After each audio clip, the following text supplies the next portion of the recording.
ابتدائی گفتگو مجھے نہیں کرنی ہے، بس ایک سوال کا جواب دینا ہے. ایک سوال جو میرے پاس آیا اور مختلف لوگوں نے الگ الگ انداز سے بھیجا ہے، اور اس کے بعد پھر میں لنک پبلک کروں گا. سوال یہ آیا ہے کہ مسلمان یہ مانتے ہیں کہ ہر کام اللہ کے حکم سے ہوتا ہے، تو سیڑھی کے گرنے والے کے بارے میں، سیڑھی سے گرنے والے کے بارے میں کیا کہا جائے کہ اسے اللہ نے بچا لیا؟ اگر بچانے والا اللہ ہے تو سوال یہ ہے کہ اسے گرانے والا بھی تو اللہ ہی ہوا، تو اس میں خدا کا کیا کمال ہے، گراتا بھی ہے اور بچاتا بھی ہے. یہ جو سوال ہے اس کی جو بنیاد ہے وہ ہے کہ اس میں اللہ کا کیا کمال ہوا کہ وہی گراتا ہے اور وہی بچاتا ہے. حالانکہ اگر غور سے دیکھا جائے تو یہی کمال ہے. یعنی امیجن کریں کہ اگر دو الگ الگ بندے ہیں اور وہ ایک تیسرے بندے کو، ایک بندہ جو ہے، مثلا 3 بندے ہیں، ایک آدمی دوسرے کو دھکا دے رہا ہے اور دوسرا آدمی اس والے کو، گرنے والے کو دھکا جس کو دیا جا رہا ہے اس کو بچا رہا ہے. جو بچانے والا ہے وہ صرف بچا سکتا ہے، دھکا نہیں دے سکتا، اور جو دھکا دینے والا ہے وہ صرف دھکا دے سکتا ہے، بچا نہیں سکتا. تو ان دونوں میں کمی ہے. چونکہ بعض مرتبہ کسی آدمی کو دھکا دینا بھی ضروری ہو جاتا ہے. یعنی یہ تو نہیں ہے کہ جب آپ کسی کو دھکا دے رہے ہیں تو وہ ہمیشہ مظلوم ہی ہو. بعض مرتبہ ظالم کو بھی تو دھکا دینا پڑتا ہے. تو اب اگر ایک آدمی صرف دھکا دے سکتا ہے، بچا نہیں سکتا، تو یہ بھی کمی ہے. اور ایک آدمی اگر صرف بچا سکتا ہے، دھکا نہیں دے سکتا، یعنی سزا نہیں دے سکتا، تو یہ بھی کمی ہے. لیکن اگر ایک آدمی دونوں کام کر سکتا ہے، اس کا مطلب یہ ہے کہ اس کے پاس طاقت زیادہ ہے، اس کے پاس اختیار زیادہ ہے، اس کے پاس قدرت زیادہ ہے.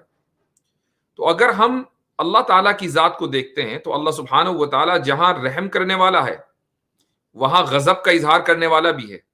اگر وہ صرف رحم ہی رحم کرے اور غضب کے اظہار پر اس کو طاقت نہ ہو تو وہ مجبور ہے رحم کرنے پر.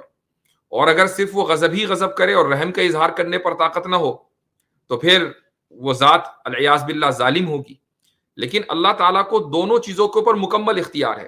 وہ بچاتا بھی ہے اور وہ گراتا بھی ہے. اگر وہ گراتا ہے تو اس کے پیچھے کوئی حکمت ہے، اور وہ بچاتا ہے تو اس کے پیچھے کوئی حکمت ہے. مثلا اگر وہ بچاتا ہے تو اس کی ایک وجہ یہ بھی ہو سکتی ہے کہ اس بندے نے دعا مانگی ہو کہ اے اللہ مجھے پریشانیوں سے اور مصیبتوں سے بچا کر رکھیے. تو جب وہ گرنے والا ہوا تو اللہ تعالیٰ نے اس کو بچایا، اور یہ دکھانے کے لیے کہ دیکھو تمہاری دعا ہم نے قبول کر لی. اگر تم دعا نہ مانگتے تو ہم تمہیں صرف گرا دیتے، بچاتے نہ. لیکن اب پہلے گرانے کے عمل کو شروع کر کے اللہ تعالیٰ نے اس کو بچایا. اس کے ذہن میں یہ بات بیٹھ گئی کہ یہ دراصل میری اس دعا کا نتیجہ تھا جو میں نے دعا مانگی تھی. تو یہ ایک حکمت ہے. اور ضروری نہیں ہے کہ ہر عمل کے پیچھے وہی حکمت ہو جس کو ہم بیان کر رہے ہیں یا ہم جانتے ہیں. اللہ تعالیٰ کے عمل کی بے شمار حکمتیں ہو سکتی ہیں. بہت سی وہ حکمتیں جس کو ہم نہیں جانتے، ہم صرف اندازہ لگا سکتے ہیں، اور ہمارا اندازہ غلط بھی ہو سکتا ہے. اصل بات یہ ہے کہ جو لوگ اعتراض کرتے ہیں وہ مسلمانوں کا جو عقیدہ ہے، جو اس کا پورا تھاٹ پروسیس ہے، اس کو سمجھتے نہیں ہیں، اور بس وہ ایک اعتراض جوڑ دیتے ہیں، سوچتے ہیں کہ بھئی ہم نے بہت بڑا کمال کر دیا، تیر مار لیا. اس کو اس طریقے سے سمجھیں کہ اللہ تعالیٰ فرماتا ہے کہ وَمَا تَشَاءُونَ إِلَّا أَن يَشَاءَ اللَّهُ. قرآن کریم میں ارشاد ہے کہ تم جو کچھ بھی چاہتے ہو تو وہ اس لیے چاہتے ہو چونکہ اللہ چاہتا ہے. اس کا مطلب کیا ہے؟ اس کا مطلب یہ ہے کہ ایک انسان کے اندر اگر قوت ارادہ ہے تو وہ قوت ارادہ دراصل اللہ تعالیٰ کی پیدا کردہ ہے. کیا ہم یہ قوت ارادہ سورج کے اندر، چاند میں، یا پہاڑوں میں، یا مٹی میں، یا ہوا میں دیکھتے ہیں؟ کیا ہوا کا اپنا کوئی ارادہ ہے کہ ہوا آج چاہ رہی کہ چلے اور کل چاہ رہی کہ نہ چلے؟ سورج کی آج خواہش ہے کہ نکلے اور کل خواہش ہے کہ نہ نکلے؟ کیا اس طرح کا ارادہ ہم سورج کے اندر یا اس طرح کی چیزوں میں دیکھتے ہیں؟ نہیں. کیوں؟ اس لیے کہ اللہ تعالیٰ نے ان کے لیے ارادہ رکھا ہی نہیں. اللہ نے نہیں چاہا کہ ان میں ارادہ ہو. لیکن اللہ نے انسان کے لیے چاہا کہ اس میں ارادہ ہو، تو وہ اس لیے ارادہ کرتا ہے. اب یہ جو ارادہ انسان کے اندر ہوتا ہے یہ اللہ تعالیٰ کا پیدا کرتا ہے. اس آیت سے پتا چلا. اب مثلا مجھے کوئی کام کرنا ہے تو ظاہر ہے کہ کوئی بھی میں کام کروں گا اس سے پہلے میرا ارادہ ہوگا تو میں کام کروں گا. ارادہ پہلے ہوتا ہے اور فوری طور پر ایکشن ہوتا ہے. تو جب بندہ ارادہ کرتا ہے اللہ تعالیٰ کے اختیار دینے سے، تو جیسے ہی وہ کسی کام کا ارادہ کرے گا اللہ تعالیٰ اس کام کو، اس عمل کو پیدا کر دیتے ہیں.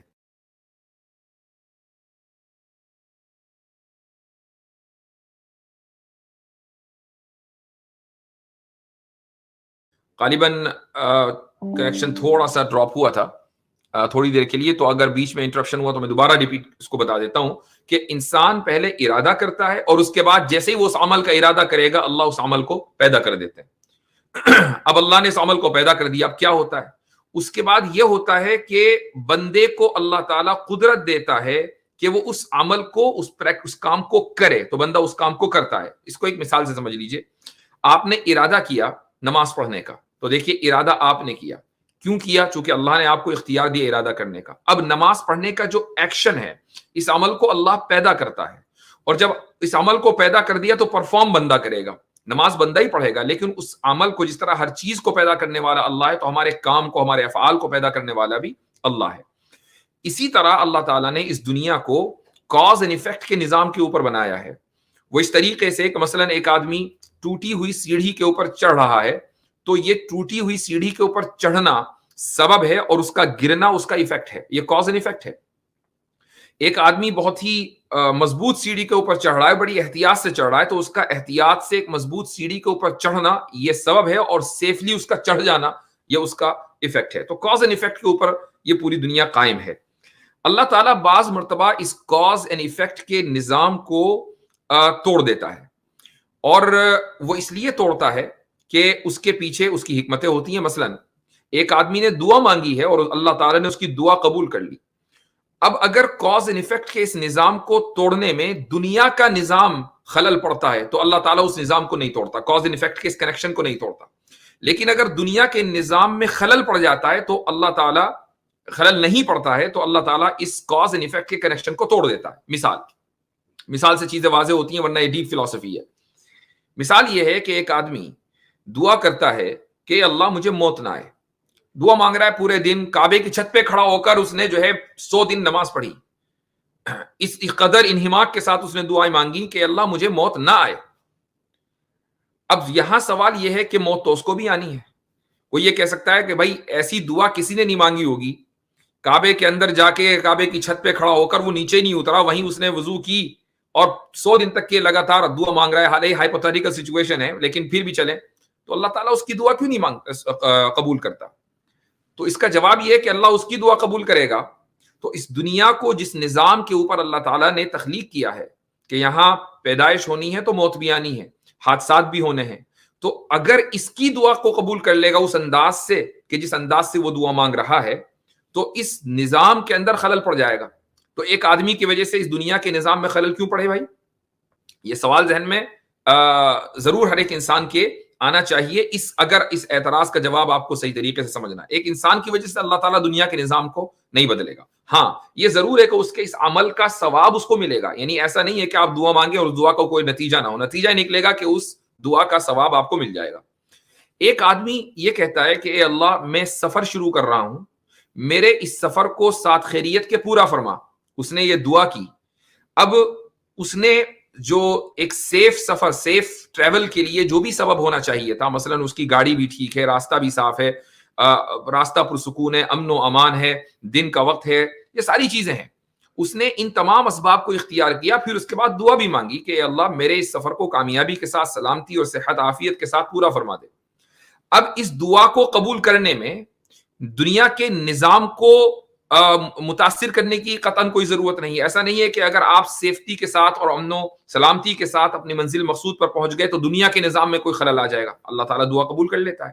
یا مثلا اس دعا کے مانگنے کے باوجود اللہ تعالیٰ اس آدمی کو سیفٹی یا سلامتی کے ساتھ, امن کے ساتھ, عافیت کے ساتھ اس کی منزل پر نہیں پہنچاتے. مثلا راستے میں اس کا کوئی حادثہ ہو جاتا ہے, تو کیا اس کے اس حادثے کی وجہ سے دنیا کے نظام میں خلل پڑ گیا؟ نہیں, دنیا اسی طریقے سے جاری و ساری ہے. تو اللہ تعالیٰ بعض مرتبہ سبب کو پیدا کرتے ہیں لیکن مسبب کو پیدا نہیں کرتے, اور بعض مرتبہ سبب کو پیدا کرنے کے بعد ضروری طور پر مسبب کو پیدا کرتے ہیں. یہ ڈیپینڈ کرتا ہے اس بات کے اوپر کہ وہ دنیا کے نظام متاثر ہوتا ہے یا نہیں ہوتا. تو یہ اسی لیے دعا کی اہمیت بڑھ جاتی ہے کہ ہمیں یہ نہیں پتا کہ کب اللہ سبب کے بعد, کاز کے بعد ایفیکٹ پیدا کریں گے اور کب کاز کے بعد ایفیکٹ پیدا نہیں کریں گے. اس لیے اہمیت بڑھ جاتی ہے دعاؤں کی. تو ہم دعا مانگیں, باقی اللہ تعالیٰ کے اوپر چھوڑ دیں. دعا کا نتیجہ تو نکلے گا, چاہے وہ ثواب کی شکل میں نکلے یا وہ اس شکل میں نکلے جس شکل میں ہم چاہتے ہیں. یہ نہیں ہو سکتا کہ دعا مانگی جائے اور دعا قبول نہ ہو. تو یہ مختصر سے اس اعتراض کا جواب ہے. یقیناً گرنا بھی عمل ایسا عمل ہے جو اللہ تعالیٰ کی طرف سے ہے، اور بچنا بھی ایسا ہی عمل ہے جو اللہ تعالیٰ کی طرف سے ہے. یہ دونوں عمل اللہ کی طرف سے ہیں. اب یہ ڈیپینڈ کرتا ہے اللہ کے اوپر کہ وہ کس حکمت کے پیش نظر انسان کو گراتا ہے اور کس حکمت کے پیش نظر انسان کو بچاتا ہے. اور یہی کمال ہے. اگر صرف اللہ کو گرانے پر قدرت ہوتی یا صرف بچانے پر قدرت ہوتی تو یہ کمی ہوتی، عیب ہوتا، یہ کمال نہ ہوتا.